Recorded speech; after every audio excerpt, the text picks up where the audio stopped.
De Factum. Oscar, como siempre, un gusto, un honor para el programa que estés unos minutos con nosotros. Muchas gracias, un honor para mí también. Oscar, concretamente queremos preguntarte, escuchar tu opinión con respecto a algunos hechos de notoriedad, y yo arrancaría así: pasadas las primeras horas del caso Germán Cardoso, ¿cómo queda parado el gobierno? ¿Cómo queda parada la coalición? ¿Cómo queda parado el Partido Colorado? Sé que me vas a pedir hasta las 5 de la tarde, pero digo, con gusto te escuchamos para oír tus primeras reflexiones. Bueno, sobre todo porque hay una pregunta que no me hiciste. A ver. ¿Cómo queda parado el sistema político y el país? Está buena esa también. Perdí el examen. No, pero está buena para agregarle a todo lo que dijo Miguel, está buena. Perdí el examen porque además ayer... Después Miguel se ve informativo. Sí, A ver, por orden. Hay una cosa que hay que ver, que es lo siguiente. Uruguay ha entrado en un juego que ocupa el mayor espacio en los medios de comunicación y el juego político, que es todas las irregularidades reales o presuntas que han cometido dirigentes políticos de los distintos partidos.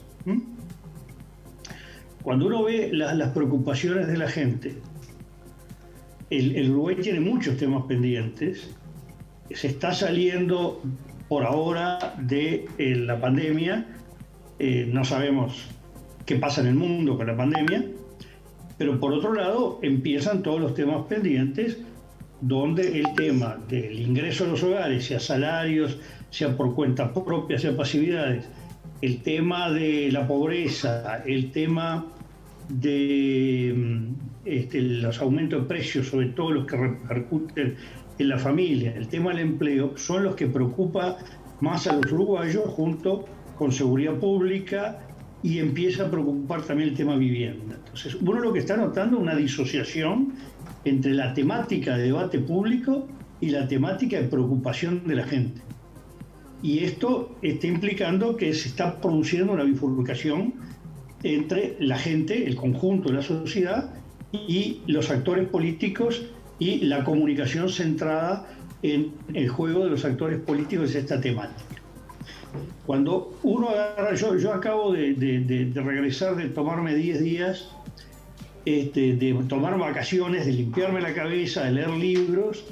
Cuando veo y empiezo a leer todos los titulares, lo que surge es: el Uruguay empieza a caminar a algo que termina generando que la ciudadanía puede ir, que se vayan todos. Recordemos algunos elementos. Por ejemplo, Argentina tuvo el que se vayan todos, después los partidos volvieron fortalecidos, más allá del estilo argentino que es muy duro, conflictivo y polarizante. Pero en Italia se van a cumplir 30 años del momento en que un juego de estos terminó con el derrumbe de la Primera República, el derrumbe del sistema de partidos, y hoy no hay un solo partido político en Italia que haya sido fundado en la Primera República. Y solamente hay uno con muy buena voluntad que se puede considerar que se fundó apenas iniciada la Segunda República.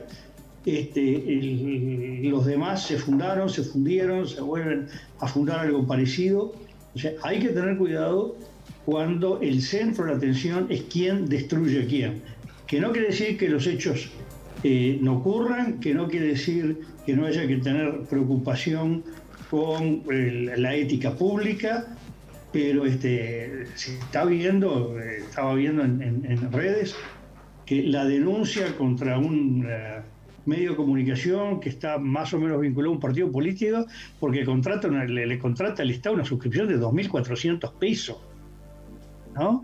Esto me hace acordar cuando todo el episodio de la renuncia de Sendik, que era una mesa de estas bastante de altos decibeles que se dan en Argentina, en los canales de televisión. Uno decía, pues estamos viendo las denuncias. Estaba referido al tema del colchón y de no sé qué, ¿no? Sí. Los uruguayos son nabos, ¿no? Es decir, miren por lo que se pelea. Había otros trasfondos en el caso, ¿no? Entre otros, la situación que estaba... Igual esta de 2.400 pesos, que yo sospecho que debe ser prácticamente con todos los medios. Ahí salvé el examen porque antes de empezar el programa lo había planteado. Yo pensé que lo dijo en broma, no lo planteé antes de empezar el programa haciendo un análisis. Si usted me dijo una cifra, yo desconfiará que dice Botinelli se la creo. 2.400 pesos, no, digo, me parece una cosa, no sé, es inexplicable, ¿no? Te seguimos escuchando. Bueno, no, entonces me refería, lo primero es enmarcar esto, ¿qué está pasando con el país? Porque evidentemente, si estas cosas no hubieran ocurrido, no cambiaba nada la situación del país ni de la gente. Eso tampoco es ya que no cambia la situación que cada uno haga lo que se le ocurra, tampoco es eso, ¿no? Lo otro es, uno está viendo que cada vez que un partido político tiene dificultades, parecería que Uruguay se está moviendo con políticos más o menos principiantes, cosa que es exactamente lo opuesto, porque se manejan mal las cosas. Se ha manejado mal el caso Andrade, el caso por parte del Frente Amplio, el caso Cardoso por parte del Partido Colorado, situaciones complicadas en el Partido Nacional, en Cabildo Abierto, es decir, es un juego donde los partidos les cuesta reaccionar con velocidad y con claridad, además, ¿no? Entonces, esto desgasta el Partido Colorado esta situación. Bueno, lo de Daniel Peña es diferente por una razón. No se sabe si es diputado del Partido de la Gente, no se sabe si es diputado sin partido, no se sabe qué es el Partido de la Gente, ¿no? O sea, no se sabe si gana o pierde votos, no se sabe para qué lado van, ¿es eso?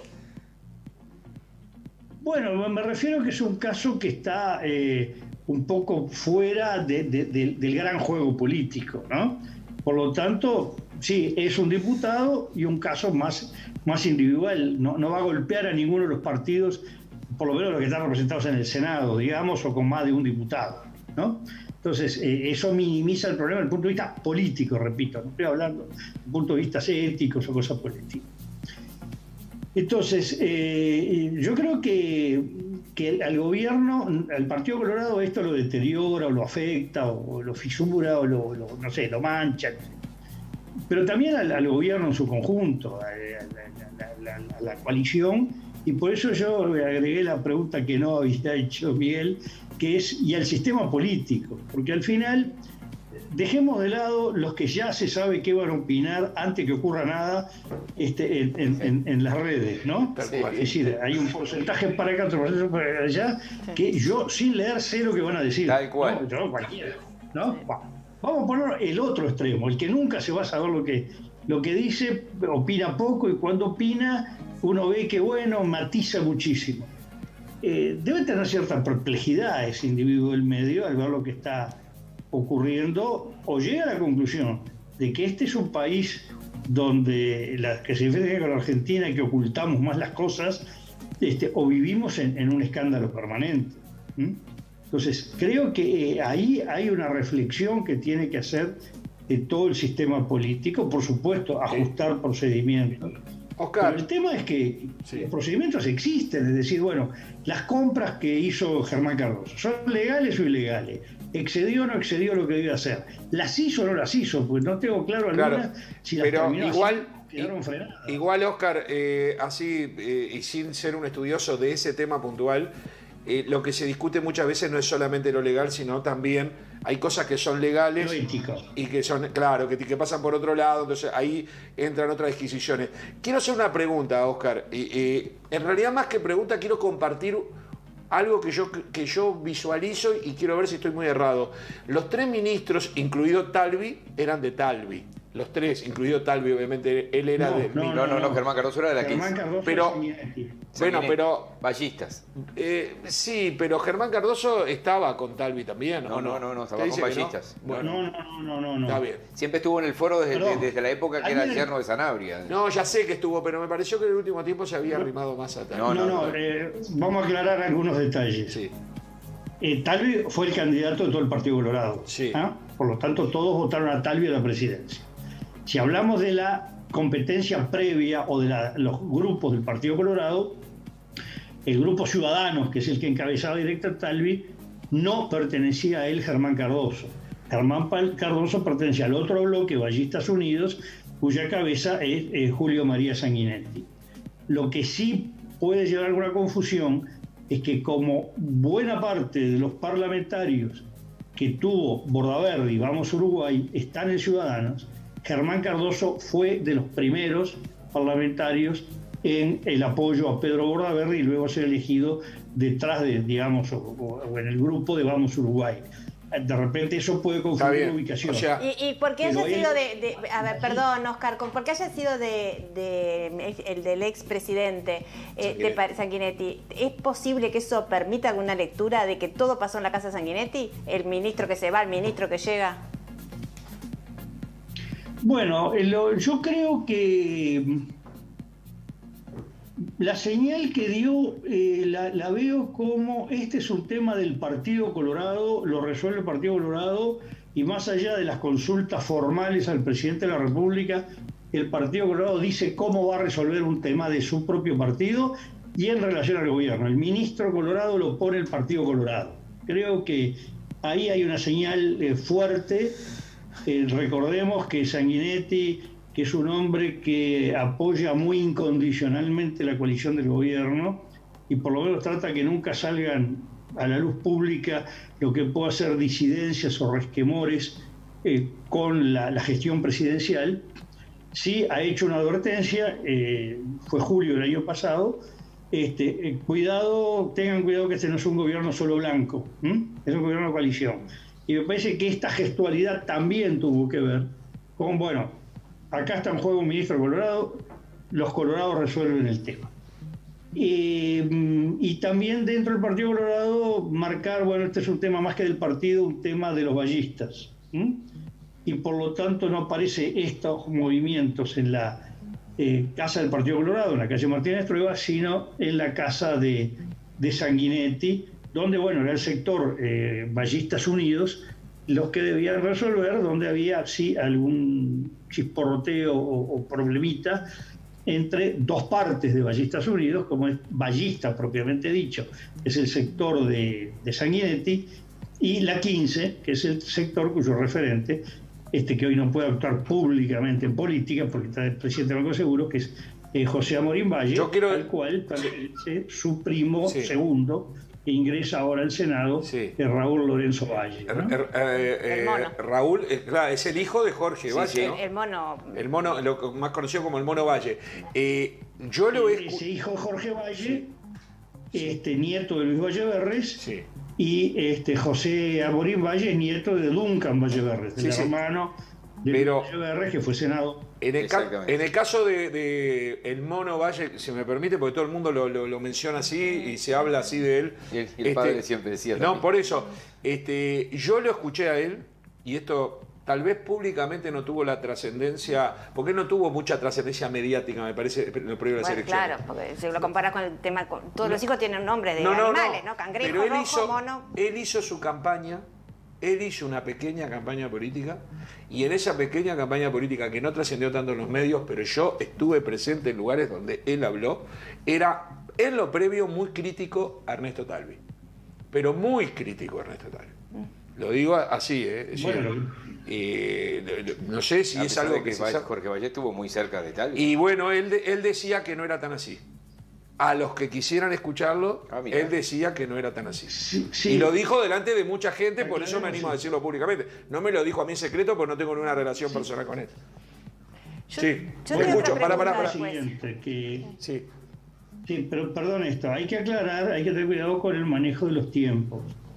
Cuando Jorge Valle habló de Talvi, fue más o menos unos 3 años antes de las elecciones. Cuando él manejaba distintos nombres, como era Jorge Valle, un hombre que vivía tirando distintos nombres y chisporroteando mucho en la política. Cuando Raúl Lorenzo Valle entra en política, porque realmente él fue una persona que estuvo muy apartada de no estar en la acción política, fue también un consejo y una decisión del padre que no quería que el hijo apareciera. que estuviera más bien, no solo que no apareciera, que estuviera. Cuando aparece a hacer política después de la muerte del padre, lo hace muy vinculado a su primo segundo, a José Amorín Valle, y bueno, José Amorín Valle tuvo con Ernesto Talvi una competencia que en algún momento fue relativamente dura.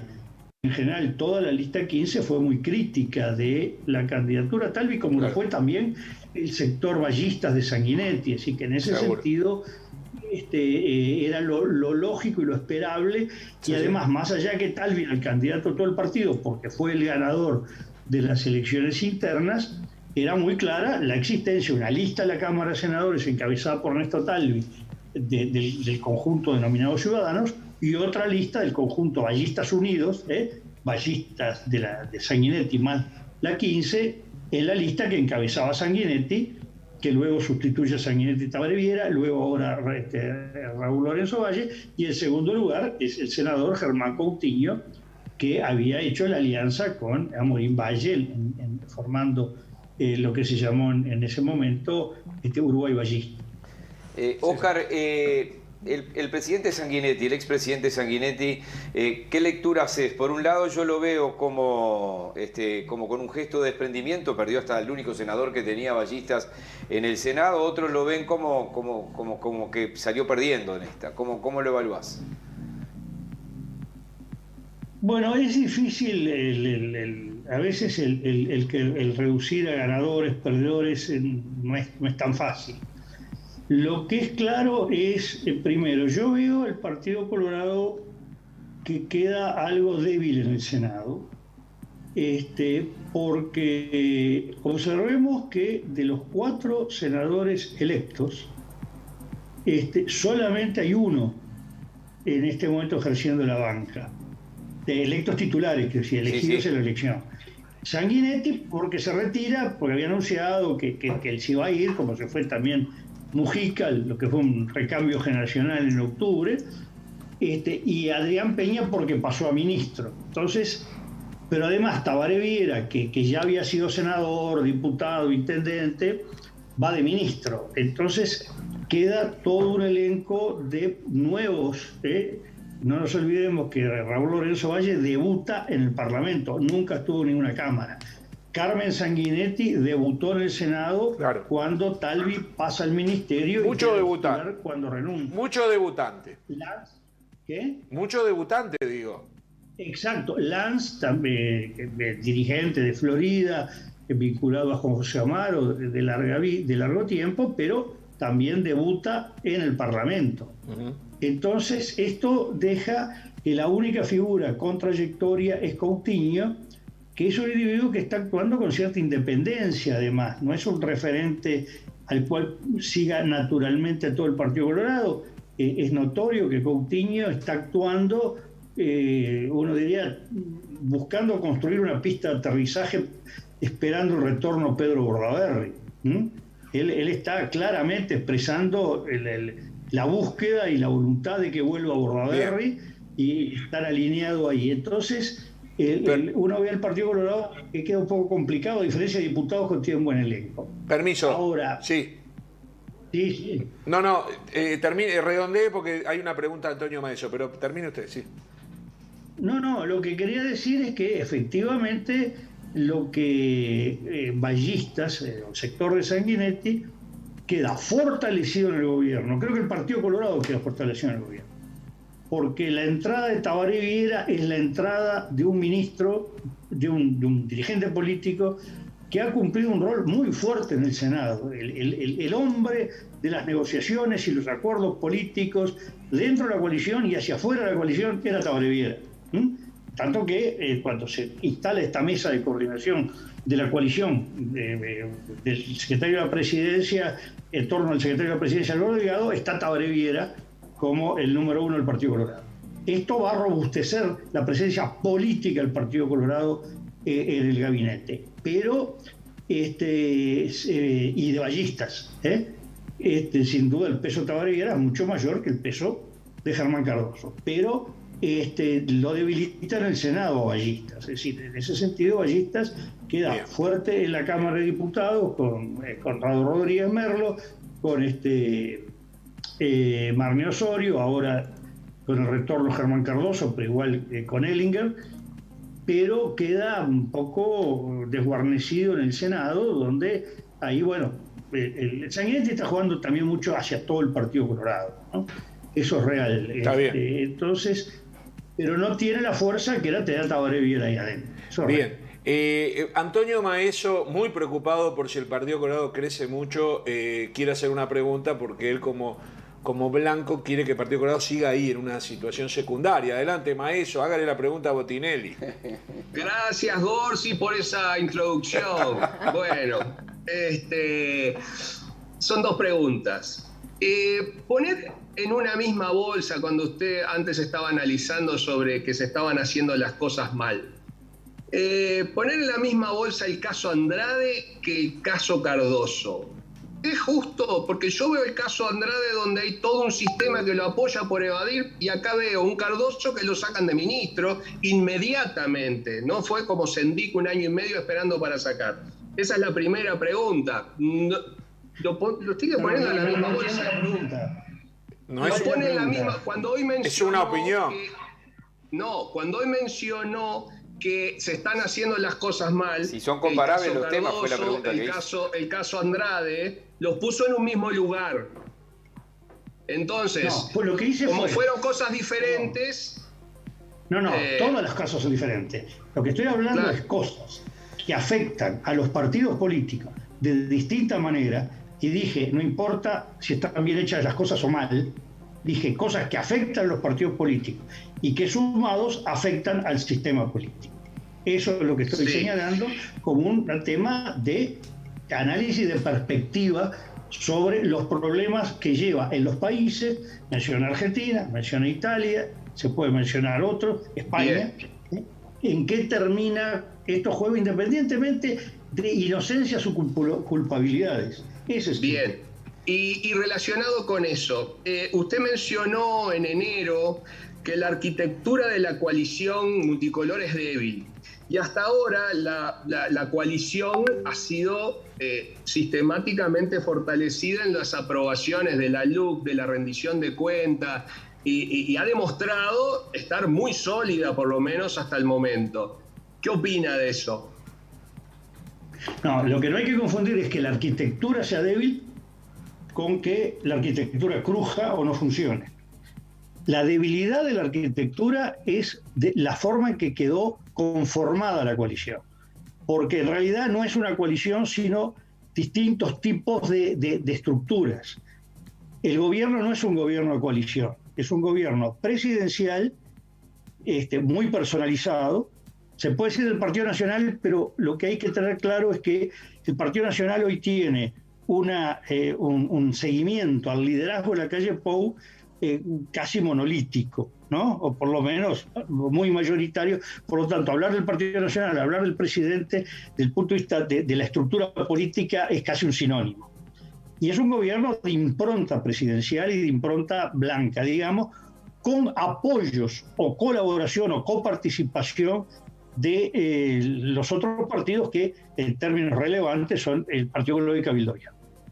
Es distinto en el plano legislativo y parlamentario, donde la coalición funciona como una coalición. Y lo hemos visto, por ejemplo, en el presupuesto, en la rendición de cuentas, en la LUC, ahora en la interpelación a Heber, donde el producto final de lo que sale no es lo del gobierno entendido elenco presidencial o presidencia, sino el producto de la síntesis, digamos, o negociación de la interacción de la coalición.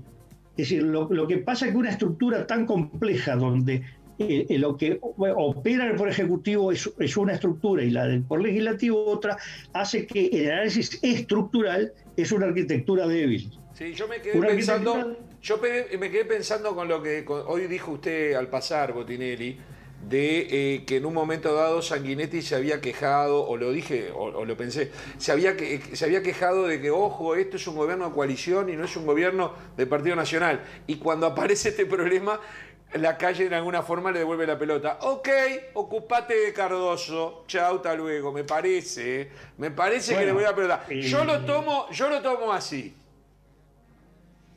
Digo, puede ser, digo, lo que es claro es que... Sanguinetti quería que lo llame para decidir, no para que saque un ministro, pero bueno. Bueno, lo que pasa es que ahí el presidente porque lo que importa es el origen del problema este. Estoy hablando de lo político, no de los hechos administrativos. El origen no es un conflicto, por ejemplo, por favor, no quiero decir que haya habido, entre el subsecretario, que es blanco, y el ministro, que es colorado, claro, ni entre el director general del ministerio, que es de Cabildo, o el ministro, que es colorado. No, fue entre el director de turismo colorado y el ministro colorado. Sí, Remo Monseglio lo apoyó más. Este problema es de ustedes. Este problema de ustedes. Arréglenlo como les parezca, ¿no? Sí, sí. Cosa que parece que era natural que tuviera que ser así, en función de la regla de juego, y esto independientemente que la estructura de la coalición sea una u otra, grande, chica. Bueno, si los de un partido tienen un problema entre ellos, primero que lo resuelva ese partido, después me trasladan el problema a mí, salvo que pase a ser algo que esté afectando un tema global del gobierno o nacional, ¿no? Creo que la actitud del presidente estuvo perfecta desde el punto de vista de ese juego político que corresponde hacer. Está bien. ¿No? Última de Daniela Buret y cerramos la ronda de preguntas. Es que me encanta, estaríamos toda la tarde dialogando contigo, Oscar. Mira, quería una consulta sobre un tema que planteaste en Caras y Caretas por allá por mayo de este año, cuando refiriendo al tema de la LUC, ¿no? Tú decías que los que llevan adelante un referéndum, en general, los que son los protagonistas, son los que llevan la mochila con todas en todo el esfuerzo, y los que estaban en contra la dejan pasar y ven qué pasa, ¿no? Ahora, a pesar de todas las dificultades, parecería que vaya a haber referéndum. Entonces, ¿cuál sería la estrategia de los que llevan adelante el referéndum y de los que quieren mantenerla, ¿no? ¿Cuál sería esa posición cuando hay una oposición que también está difusa, ¿no? Al decir más foucaultiano, donde hay movimientos sindicales, fuerzas políticas, movimientos feministas que están por un lado y la coalición por otro? Bueno, a ver, yo no tengo ninguna duda que va a haber referéndum. Uno sigue la estadística día a día de la verificación de firmas. Está entre 10,0 y 11,1 las firmas desechadas. Una de las incógnitas y las que van en lo que se llama en proceso, que requiere un estudio, un segundo nivel. Podía haber más rechazos que en la visualización directa. No hay.